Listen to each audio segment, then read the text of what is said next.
ॐ आनन्दमयी चैतन्यमयी सत्यमयी परमे। आज आम ध्यान प्रार्थना पुस्तकर जो प्रार्थनाटी आलोचना करिवे, जो प्रार्थना पर मननशील हवा ताहा होछि मार्च 18 1914 प्रार्थना। यही समय माँ फरासी देशरू भारत को आसुचंती। एक प्रायतः 26 दिन व्यापी माँ जहाज रे भारत को आसवा प्रयास श्री अरविंद सह बाल्यकाल माँ साक्षात एवं परिशेष से सूक्ष्म चेतन सूक्ष्म दृष्टि श्री अरविंद सहित से जोगाजोग स्थापन कर श्री अरविंद परिचालित कर श्री अरविंद भीतर से भगवान को देखा पाई पंडिचेरी आसिक श्री अरविंद अवस्थान कथा से माँ जानिबा परे वर्तमान तांकर शेष प्रयास होची श्री अरविंद को साक्षात करिवे। या भितरे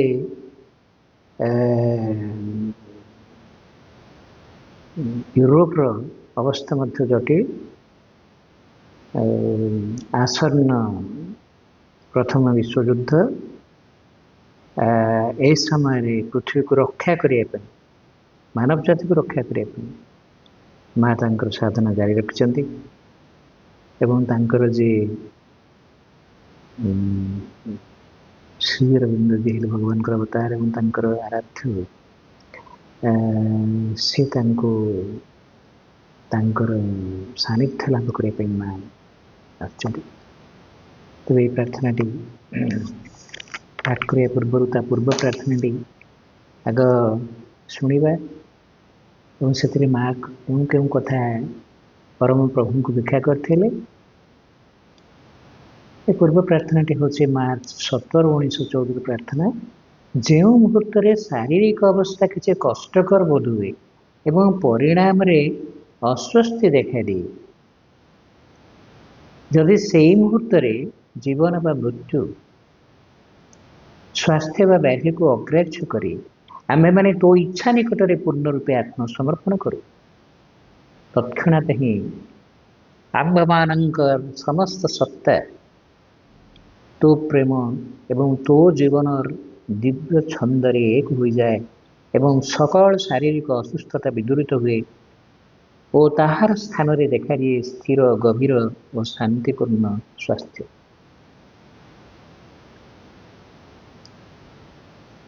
श्री अरविंद दृष्टि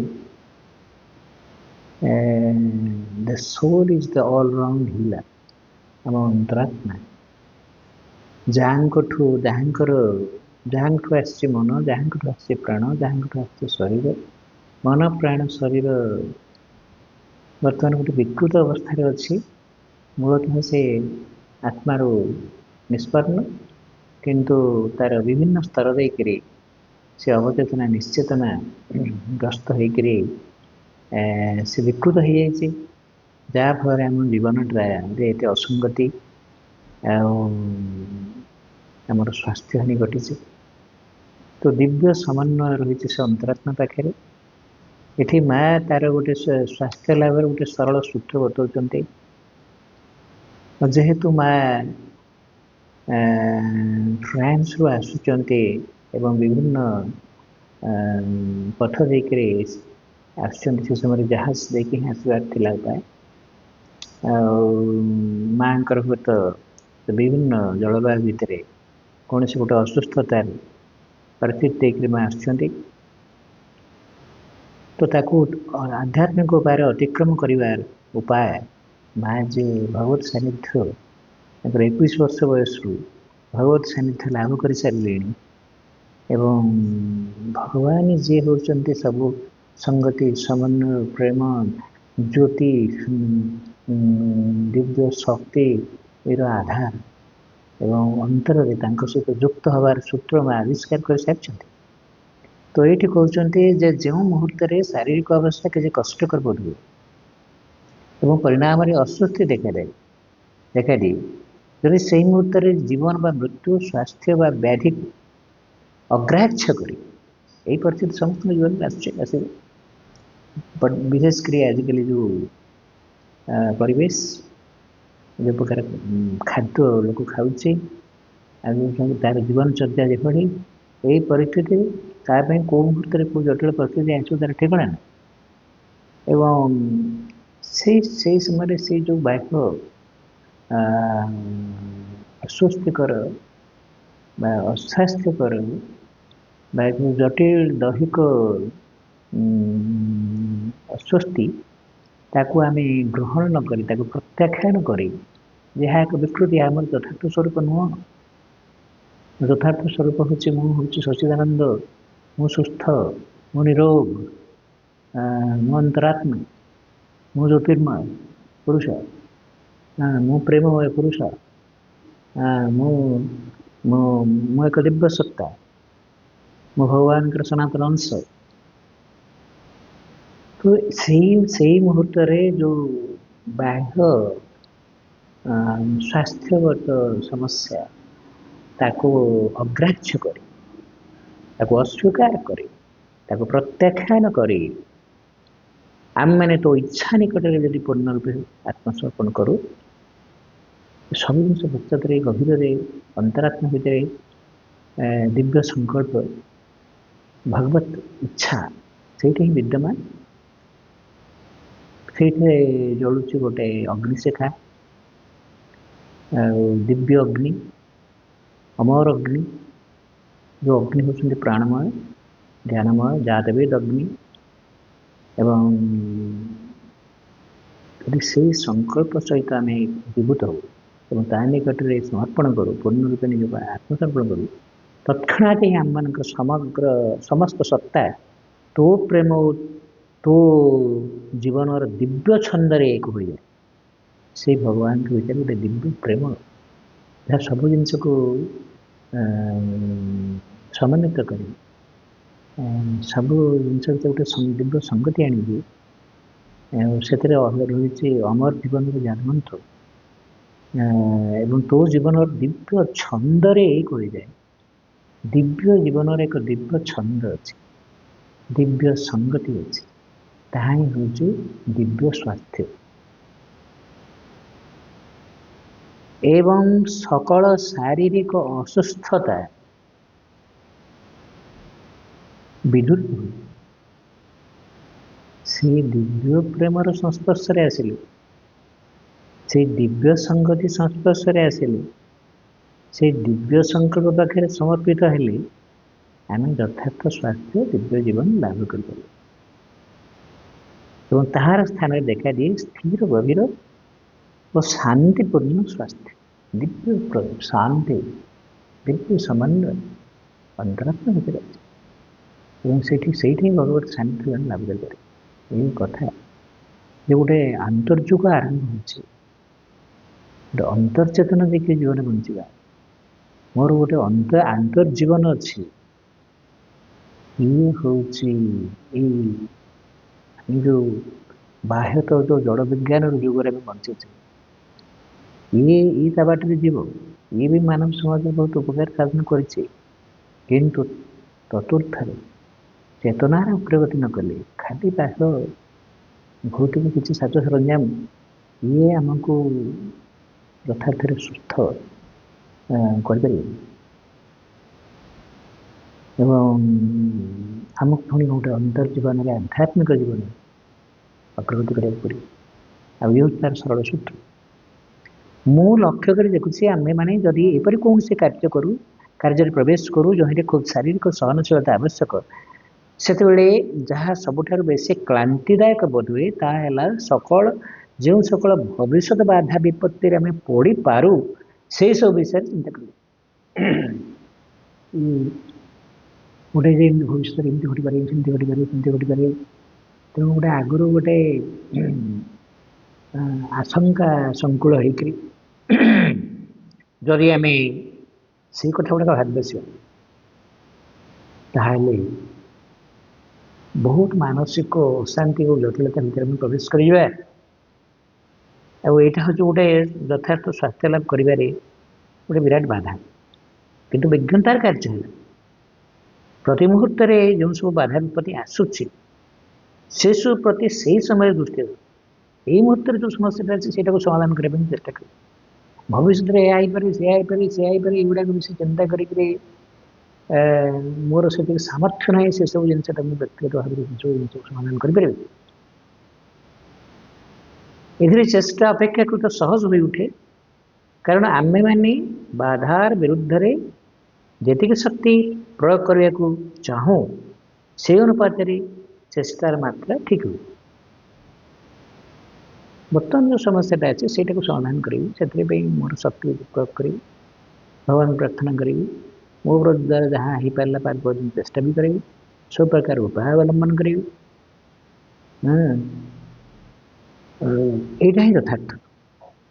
ଶରୀର ଗୋଟିଏ ଚମତ୍କାର ଯନ୍ତ୍ର, ଏହାକୁ କିପରି ବ୍ୟବହାର କରିବାକୁ ହେବ ମନ ତାହା ଜାଣେ। ମନ ଗୋଟେ ଭିନ୍ନ ସତ୍ତା, ପ୍ରାଣ ଏକ ଭିନ୍ନ ସତ୍ତା, ଶରୀର ଏକ ଭିନ୍ନ ସତ୍ତା, ଆତ୍ମା ଏକ ଭିନ୍ନ ସତ୍ତା। ଆତ୍ମା ହେଲା ୟାଙ୍କ ଉର୍ଦ୍ଧ୍ୱରେ ଆଉ ଏସବୁର ଦିବ୍ୟ ଉତ୍ସ। ତେଣୁ ଆତ୍ମା ହେଉଛି ସବୁଠୁ ବଡ଼ ଡାକ୍ତର, ସେ ହିଁ ସଂଗତି ସ୍ଥାପନ କରିପାରିବ। ଆଉ ପାରସ୍ପରିକ ମନ ସହିତ ପ୍ରାଣର, ପ୍ରାଣ ସହିତ ଶରୀରର, ମନ ସହିତ ଶରୀରର ଯଥାର୍ଥ ସମ୍ପର୍କ ସମନ୍ୱୟ ଆତ୍ମା କରିପାରିବ, ମନଟା କରିପାରିବନି। ମନର ସୀମିତ ଦୃଷ୍ଟି, ଆତ୍ମା ଯଦି ସୂର୍ଯ୍ୟ ହୁଅନ୍ତି ମନ ହେଉଛି ତାର ଗୋଟେ କ୍ଷୀଣ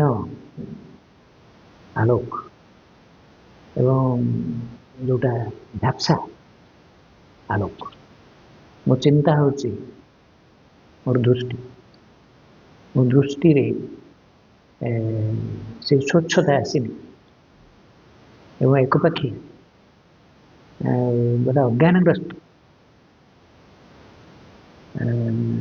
ତେଣୁ ମନ ଠିକ୍ ଜାଣିନି କେମିତି ଶରୀର ସହିତ ବ୍ୟବହାର କରିବାକୁ ହୁଏ।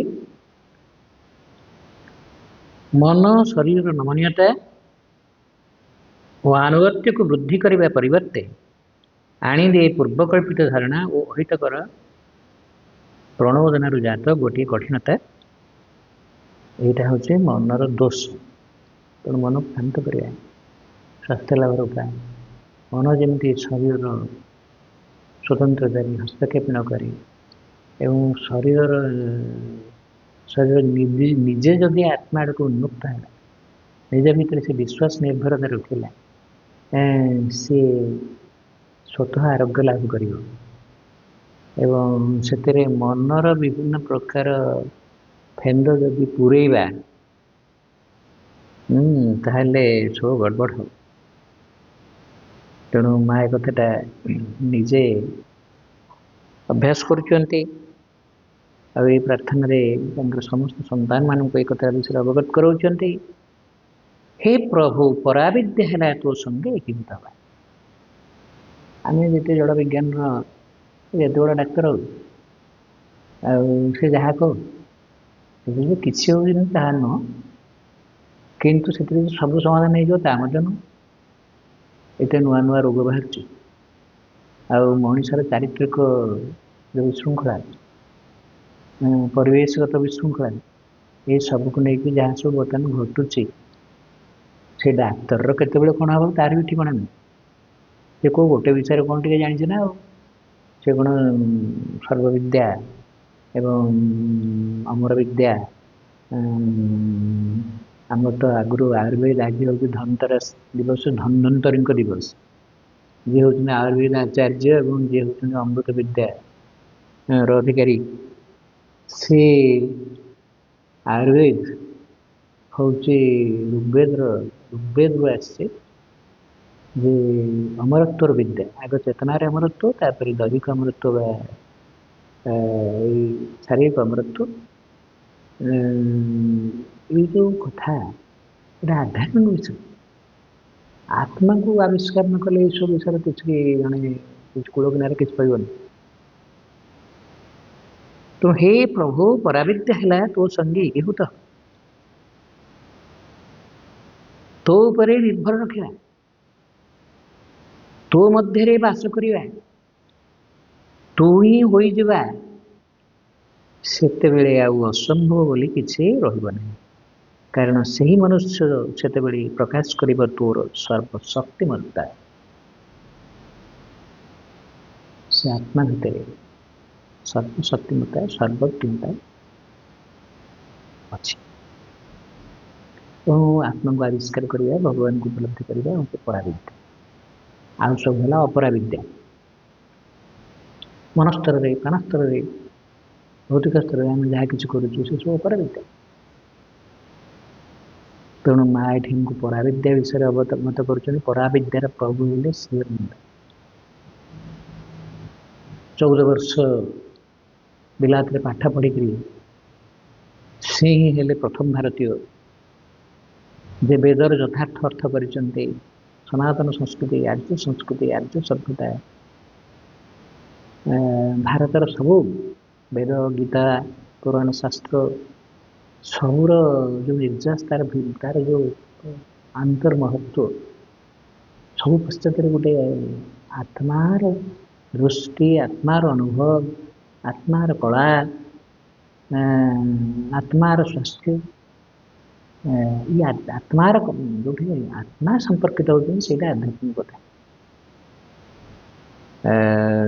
श्री अरविंद गीतार गुरु अतिमानस दृष्टि से निश्चेतन रु परम चेतना पर्यंत जते सब सीढ़ी जते सब स्तर अच्छी आविष्कार कर सावित्री महाकाव्य डिवाइन प्लान दिव्य योजना ये सब की तार उल्लेख अच्छी जोटा कि हूँ गोटे नूतन भविष्य कथा हे भगवान तो आड़ को मो आस्पृहा उठी जाऊँगी गोटे निशब्द स्तुति मुक आराधना तुल्य तो दिव्य प्रेम मो हृदय ज्योतिर्मय तेणु आम प्रेम को जो भाव में बुझुचे गोटे प्राणी स्तर जो पशु प्रेम हाँ से सब यथार्थ प्रेम नहीं प्रेमटा आत्मा भितर अच्छी जोटा ज्योतिर्मय से प्रेम सूर्य भाई एक ज्योतिर्मय चेतना अंतरात्मार सूर्य तांका पाखे रही दिव्य प्रेम जो दिव्य प्रेम सब सब जिन आरोग्य कर दिव्य प्रेम भितर रही दिव्य ज्ञान ता भितर रही दिव्य शक्ति ता भितर रही दिव्य स्वास्थ्य दिव्य सौंदर्य ता परवर्ती मांकर से प्रार्थना झाड़ी लिखला हे भगवान तो आड़ को मो आस्पृहा उठी चली गोटे निशब्द स्तुति मुख आराधना तुल्य तो दिव्य प्रेम मोर हृदय ज्योतिर्मय हे परम दिव्य गुरु तोते मैं प्रणाम कर परम दिव्य गुरु श्री अरविंद जहाँ अंतर्दृष्टि मैं बारंबार देखा देखी प्रत्येक ध्यान प्रार्थना है से परम प्रभु श्री अरविंद सहित कथोपकथन एवं परिशेष दिव्य ज्ञान दिव्य स्वास्थ्य दिव्य जीवन मैं कृतज्ञता प्रणाम जनाते ये थी आमर गत थर प्रार्थना तो यही परिप्रेक्षी आज प्रार्थना टी आम पढ़ा और से स्वतंत्रता कौन अच्छी से प्रार्थना को कौन प्रत्युत्तर भगवान से पाइले सारा मानव जाति कौन सब शिक्षा अच्छी मार्च 18 1914 प्रार्थना रे प्रथम दाड़ी है तू ही पूर्ण ज्ञान पराचेतना तो संगे जे एकीभूत अंततः से ही ऐक्य समय से सर्वज्ञ अंतर आत्मा पाखे रही अंतर्वेद आत्मा पाखे रही से परम गुरु दिव्य गुरु सेठी शास्त्र सेठी गुरु सेठी उत्साह एवं तार गोटे सेठी रही काल यथार्थ समय जोटे धीरे धीरे मो चेतना व्यवस्थित संगठित मार्जित से दिव्यत्व को लाभ कर तार आधार हेले स्वयं भगवान श्री अरविंद से अंतरपद्म बुद्ध मानकर से नाभि केन्द्र ओम मणिपद्म हुम से मणिपद्म मणिपुर केन्द्र जहाँ मणि भली ज्योतिर्मय दिव्य प्राणटा मध्य ज्योतिर्मय किंतु हृदय भितर आउ एक पद्म अच्छे अनाहत चक्र से रही अंतरात्मा से दहर पुंडरिक विद्या से एक पुंडरिक से एक पद्म कलिका से अच्छी से रही से पराचेतना दिव्य चेतना एवं माँ सिद्धार्थ कहते ये तुम्हें ही तू ही भगवान को लक्ष्य कर कहते भगवान श्रीअरविंद को लक्ष्य कर कहते जे नूतन चेतना एवं से सूक्ष्म तत्व से थिले अनादिकाल थिले यहाँ भारतीय संस्कृति सनातन संस्कृति कथा कहूँ किंतु एबे समय है मंदिर पोता है से दुई पत्र हम चारिपत्र हम तापर आहरी विकसित हम एवं शेष वृद्धि लाभ कर गोटे स्तर में फूलटे फुटे फल धर ये हूँ बर्तमान से फूल फुटार फूल फुटार समय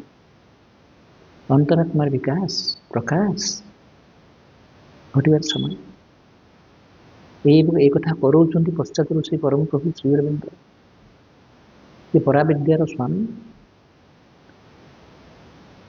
आदि भगवत कृपार कौन सी मुहूर्त ये फूलटी फुटीगला आमर से सानिध्य लाभ आम कले से मुहूर्त से व्यक्ति सर्वज्ञ से सब कथा जानते जहाँ को हेतु सद ज्ञान कौन अंतर उदय किंतु यही अवस्था लाभ करने पूर्वर जो व्यक्ति ता सत्तार समस्त आंतरिकता समस्त सचेतन संकल्प सह तोते निजक समर्पण करे श्रीअरविंद योग हूँ समर्पण योग कौन सी मानसिक प्रचेषा द्वारा बा खाली गोटे टणा उठरा द्वारा ये गवेषणा करूँ मन द्वारा भगवान को एवं तुलसी रामायण ज्ञान भक्ति निरूपण गोटे विषय अच्छी जे से मानसिक जिज्ञासा द्वारा भगवान पाइपर एवं ज्ञान चर्चा कर भक्ति हूँ हृदय जिनस एवं अंतर्हृदय जिनस एवं जो भक्ति रही दिव्य प्रेम भक्ति पुस्तक दिव्य प्रेम दिव्य विश्वास दिव्य उत्साह अच्छी एवं भक्ति आलभ्य अनन्या भक्ति द्वारा जन भगवान प्राप्त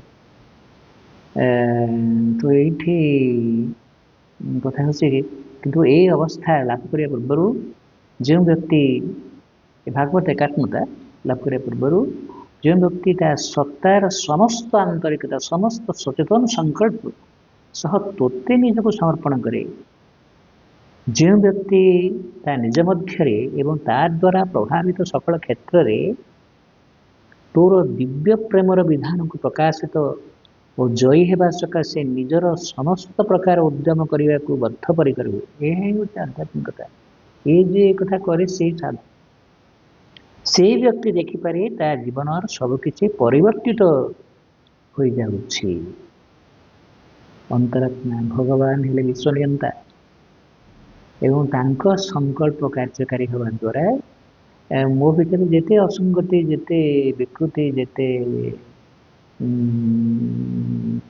एभली असुविधा थिले भी धीरे धीरे परिवेश परिस्थिति आज जो व्यक्ति मान जो कथा मत असुविधा जना पड़े जो मैंने सब गोटे जटिल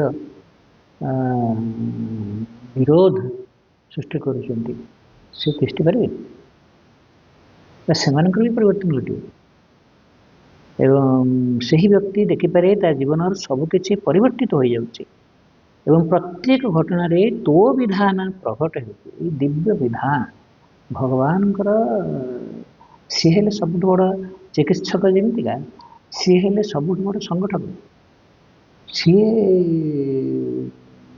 ए फील्ड को क्षेत्रटा को सी क्षेत्रज्ञ सी क्षेत्र सी क्षेत्रज्ञ एवं सी फील्डटा को सजाऊँ ए क्षेत्रटा को सजाऊँ ये मन प्राण शरीर हूँ से क्षेत्र ଆଉ ଆତ୍ମା ହେଲେ କ୍ଷେତ୍ରଜ୍ଞ। ଏବଂ ଏ କ୍ଷେତ୍ରଟାକୁ ସେ ସଦାବେଳେ ସଜାଉଛନ୍ତି। ଏ କ୍ଷେତ୍ରଟାର ବିକାଶ କେମିତି ହେବ, ଏ କ୍ଷେତ୍ରଟା କେମିତି ଆହୁରି ଉନ୍ନତର ହେବ, ଆହୁରି ସମୃଦ୍ଧ ହେବ, ଆହୁରି ଉର୍ବର ହେବ। ଇଏ ବର୍ତ୍ତମାନ ଏକ ଅନୁର୍ବର ଭୂମି। ଏଇଥିପାଇଁ ସେ ପଶ୍ଚାତରୁ କାର୍ଯ୍ୟ କରୁଛନ୍ତି। ଏବଂ ତାଙ୍କର ବିଧାନ, ତାଙ୍କ କାର୍ଯ୍ୟ କରିବାର ଧାରା, ତାଙ୍କ ସଂକଳ୍ପ ଏ ପ୍ରତିନିୟତ କାର୍ଯ୍ୟ କରୁଛି ପଶ୍ଚାତରୁ। ଏବଂ ପ୍ରତ୍ୟେକ ଘଟଣାରେ ତୋ ବିଧାନ ପ୍ରକଟ ହେଉଛି ଏବଂ ତାର ସମର୍ପଣର ପଥ ସୁଗମ ହୋଇଯାଉଛି। ମୁଁ ଭଗବାନଙ୍କୁ ଜାଣିବାକୁ ଚାହେଁ, ମୁଁ ଭଗବାନ ପାଖରେ ସମର୍ପିତ ହେବାକୁ ଚାହେଁ। ଏଇ ଅଭିପ୍ସା, ଏଇଠୁ ଦିବ୍ୟ ଜୀବନ ଆରମ୍ଭ ହେଲା, ଏଇଠୁ ଆଧ୍ୟାତ୍ମିକ ଜୀବନ ଆରମ୍ଭ ହେଲା। ଏବଂ ଏ ସମର୍ପଣ surrender is the first word and last word of Shri Aurobindo ଶ୍ଲୋକ। ସମର୍ପଣ ହେଉଛି ଶ୍ରୀ ଅରବିନ୍ଦଙ୍କର ପ୍ରଥମ ଶବ୍ଦ, ଶେଷ ଶବ୍ଦ। ଅର୍ଥାତ୍ ଏଇ ସମର୍ପଣ ମୁଁ ଆଗ ଚିନ୍ତାରେ, ମୋର ବିଶ୍ୱାସରେ, ମୋର ଭକ୍ତିରେ ମୁଁ ଆଗ ଏଇ ସମର୍ପଣ କରିବାକୁ ଚାହେଁ। କିନ୍ତୁ ଏଇଟାକୁ କାର୍ଯ୍ୟତଃ ଆଉ ସକ୍ରିୟ ଭାବରେ ପ୍ରତ୍ୟେକ ମୁହୂର୍ତ୍ତରେ, ପ୍ରତ୍ୟେକ କାର୍ଯ୍ୟରେ ଏଇଟାକୁ ବଜାୟ ରଖିବା ଏବଂ ଦିବ୍ୟ ସଂକଳ୍ପ, ସେ ଦିବ୍ୟ ଜ୍ଞାନ, ଦିବ୍ୟ ଶକ୍ତି, ଦିବ୍ୟ ସଂକଳ୍ପ ଦ୍ୱାରା ପରିଚାଳିତ ଭାବରେ କାର୍ଯ୍ୟ କରିବା। ଯେତେବେଳେ ମୋର ସମଗ୍ର ସତ୍ତା ସେ ସଂକଳ୍ପ, ଦିବ୍ୟ ସଂକଳ୍ପ ଭିତରେ ପୂର୍ଣ୍ଣ ଭାବରେ ସମର୍ପିତ ହେଲେ, ମୋର ମନ, ପ୍ରାଣ, ଶରୀରର ପ୍ରତ୍ୟେକ ସ୍ତର, ସେତେବେଳେ ଏବଂ ଏଇ ଦିନକୁ ଦିନ ଏ ସମର୍ପଣଟା ବୃଦ୍ଧି ଲାଭ କରିବ ଏବଂ ମୋତେ ଏକୀଭୂତ କରିବ, ସମନ୍ୱିତ କରିବ। ତେଣୁ ଏଇ ସମର୍ପଣର ପଥଟା ଦିନ ଓଳିର କଥା ନୁହଁ। ଏଇ ଅନ୍ତର୍ଚେତନ ନିକଟରେ ବିଶ୍ୱସ୍ତ ରହିବା, ତାରକୁ ଉନ୍ମୁକ୍ତ ରହିବା, ତା ଦ୍ୱାରା ପରିଚାଳିତ ହେବା ପାଇଁ ଚାହିଁବା, ସେ ଆଲୋକକୁ ଆବିଷ୍କାର କରିବା, ତାକୁ ଆବାହନ କରିବା, ତା ପାଖରେ ପ୍ରତ୍ୟେକ ମୁହୂର୍ତ୍ତରେ ପ୍ରଣତ ହେବା, ଏଇ କଥାଟା, ଏଇ ପଥ ସୁଗମ ହୋଇଯାଉଛି।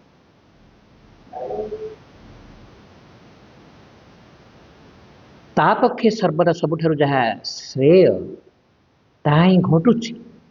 ତଥାପି ଯଦି ତାର ବୁଦ୍ଧିରେ ଏପରି କିଛି ଅନ୍ଧକାର ଥାଏ, ଏପରି କୌଣସି ଅଜ୍ଞ କାମନା ବାସନା ଥାଏ, ଯାହା ସମୟ ସମୟରେ ତାର ତତ୍କ୍ଷଣାତ୍ ବୁଝିବାରେ ପ୍ରତିବନ୍ଧକ ହୁଏ, ସେତେବେଳେ ଶୀଘ୍ର ହେଉ ବା ବିଳମ୍ବରେ ହେଉ ସେ ହୃଦୟଙ୍ଗମ କରେ ଯେ ଏକ ମଙ୍ଗଳମୟୀ ଶକ୍ତି ଯେପରି ତାକୁ ତାର ନିଜ ହାତରୁ ରକ୍ଷା କରି ଚାଲିଛି। ମୋ ଅହମ, ମୋର ଅଜ୍ଞାନତା ଲାଗି ମୁଁ ଗୋଟେ ଭୁଲ କାମ କରିବାକୁ ଯାଉଛି ବା ଭୁଲ କାମ କରି ଆସୁଛି, ଏଇଟା ଧୀରେ ଧୀରେ ଏଇ ତ୍ରୁଟି ମୋର, ଏ ତ୍ରୁଟିରେ ମୁଁ ରକ୍ଷା ପାଇବି। ସେ ଦିବ୍ୟ ସଂକଳ୍ପ, ସେ ଦିବ୍ୟ ଉପସ୍ଥିତି ପଶ୍ଚାତରୁ ଏସବୁ ନିୟନ୍ତ୍ରଣ କରୁଛି ଏବଂ ସେ ଏଇ କଥାଟା, ଏଇ ସମସ୍ୟାଟାକୁ ସେ ସମାଧାନ କରିବେ ଏବଂ ମୋତେ ସେ ବୁଝେଇ ଦେବେ, ମୋତେ ପ୍ରସ୍ତୁତ କରିବେ। ମୁଁ ବୁଝିପାରିବି, ଆରେ ଏଇଥିପାଇଁ ମୋର ଭୁଲ ହେଲା ଏବଂ ଏଇଟା ହିଁ ଠିକ୍, ଏଇ କଥାଟା ମୁଁ ଜାଣିପାରିବି।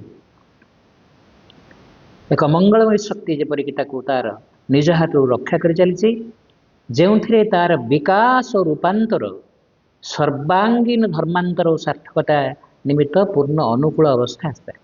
ପ୍ରତିକୂଳ ଅବସ୍ଥାଟା ଧୀରେ ଧୀରେ ଧୀରେ ଧୀରେ ପରିବର୍ତ୍ତିତ ହୋଇକରି ଅନୁକୂଳ ଅବସ୍ଥାରେ ପରିଣତ ହେବ, ନିଜ ଭିତରେ ଆଉ ନିଜ ବାହାରେ ମଧ୍ୟ। ଯେତେବେଳେ ଆମ୍ଭେମାନେ ଏହି ବିଷୟରେ ସଚେତନ ହେଉ ଏବଂ ଦୃଢ଼ ନିଶ୍ଚିତ ହେଉ, ସେତେବେଳେ ଭବିଷ୍ୟତରେ କ'ଣ ଘଟିବ ଏବଂ ଘଟଣାଚକ୍ର ବିଭାବରେ, ଘଟଣାଚକ୍ର କି ଭାବରେ ଗତି କରିବ, ସେ ବିଷୟରେ କୌଣସି ଚିନ୍ତା କରୁନାହିଁ। ସେତେବେଳେ ପୂର୍ଣ୍ଣ ପ୍ରସନ୍ନ ଚିତ୍ତରେ ପ୍ରତି ମୁହୂର୍ତ୍ତରେ ଆମ୍ଭେମାନେ ସେହି କାର୍ଯ୍ୟ କରୁ ଯାହା ସବୁଠାରୁ ଶ୍ରେଷ୍ଠ ମନେ। ଏଇଭଳି ଭିତରେ ଉନ୍ମୁକ୍ତ ରହିଲେ ଆଉ ସେ ଦିବ୍ୟ ଉପସ୍ଥିତି ଆଡ଼କୁ ଢଳି ରହିଲେ ଆମେ ବି ଠିକ୍ କାମ କରିବା। ଧର୍ମ ହେଉଛି ଗୋଟେ ଯଥାର୍ଥ ସତ୍ୟକୁ ଆଚରଣ କରିବା, ଜୀବନରେ ପ୍ରକାଶ କରିବା। ଏଇ କଥାଟା ଆମେ ପ୍ରସନ୍ନ ଚିତ୍ତରେ ପ୍ରତି ମୁହୂର୍ତ୍ତରେ ଆମେମାନେ ସେହି କାର୍ଯ୍ୟ କରୁ ଯାହା ସବୁଠାରୁ ଶ୍ରେଷ୍ଠ ମନେ। ସବୁଠାରୁ ଶ୍ରେଷ୍ଠ ହେଲା ସେଇ ଭାଗବତ ସଂକଳ୍ପ ଏବଂ ଏଇ ଦୃଢ଼ ବିଶ୍ୱାସ ଯେ ତାହାର ପରିଣାମ ଯାହା ହେବ ତାହା ହିଁ ସବୁଠାରୁ ଭଲ। ଆମ କାମ ଭଲ ହେବ, କଥା ଭଲ ହେବ, ଆଉ ତାର ପରିଣାମ ଫଳାଫଳ ମଧ୍ୟ ଭଲ ହେବ। ଯଦିଓ ସେହି ପରିଣାମ ଆମର ସୀମିତ ବୁଦ୍ଧି ଅନୁଯାୟୀ ଆଶାରୂପ ହୋଇ ନପାରେ, ଏବଂ ଆମେ ଯେଉଁଟା ମନରେ ଭାବିଥିଲେ ଏମିତି ହେବ ସେମିତି ହେବ, ଆଉ ଯେଉଁଟା ଆମ ମନରେ ଯେଉଁଟାକୁ ଆମେ ଭଲ ବୋଲି ଭାବିଥିଲେ ସେମିତି ନ ହେଇପାରେ, କିନ୍ତୁ ଭାଗବତ ଦୃଷ୍ଟିରେ ଯେଉଁଟା ଭଲ ସର୍ବୋତ୍ତମ ସେଇ କଥା ହିଁ ଘଟିବ। ହେ ଭଗବାନ, ସେହି ସକାଶେ ହିଁ ଆମ୍ଭମାନଙ୍କ ହୃଦୟର ଭାର ଲଘୁ ଓ ଚିନ୍ତା ସ୍ଥିର ହୋଇଛି। ଏଇଭଳି ଭାବରେ ଆମର ଯେଉଁ ଅନ୍ତର୍ଦ୍ୱନ୍ଦ୍ୱ ଚିନ୍ତାଗତ ସ୍ତରରେ, ଆମ ମନସ୍ତତ୍ଵ ସ୍ତରରେ ଯେଉଁ ଜଟିଳତା, ଯେଉଁ ସଂଘର୍ଷ, ଯେଉଁ ଅଶାନ୍ତି, ଯେଉଁ ଅସଙ୍ଗତି ରହିଛି ସେଇଟା ଦୂରୀଭୂତ ହେବ, ଆଉ ଆମର ହୃଦୟର ଭାର ଲଘୁ ଓ ଚିନ୍ତା ସ୍ଥିର ହୋଇଛି। ସେଥିପାଇଁ ଆମ୍ଭେମାନେ ତୋ ଆଡ଼କୁ ସମସ୍ତ ବିଶ୍ୱାସ ସହ ଯାଉଛୁ ଏବଂ ପ୍ରଶାନ୍ତ ଚିତ୍ତରେ କହୁଛୁ, ହେ ପ୍ରଭୁ, ତୋରି ଇଚ୍ଛା ହିଁ ପୂର୍ଣ୍ଣ ହେଉ। ତାହା ମଧ୍ୟରେ ହିଁ ରହିଛି ଯଥାର୍ଥ ସମନ୍ୱୟ। এইটা রয়েছে যথার্থ সমন্বয়, যথার্থ স্বাস্থ্য, যথার্থ সমাধান। হে প্রভু, তোর ইচ্ছা ହିଁ ପୂର୍ଣ୍ଣ, thy will not mine, ତୁମର ଇଚ୍ଛା ମୋ ଇଚ୍ଛା ନୁହଁ। এইটা হচ্ছে আধ্যাত্মিকতা, এইটা হচ্ছে সমাধান, এইটা হচ্ছে স্বাস্থ্য, এইটা হচ্ছে ভবিষ্যৎ। ଆଜିର ଆଲୋଚନା ଏତିକିରେ ଶେଷ ହେଲା। ବନ୍ଦେ ମାତରମ୍।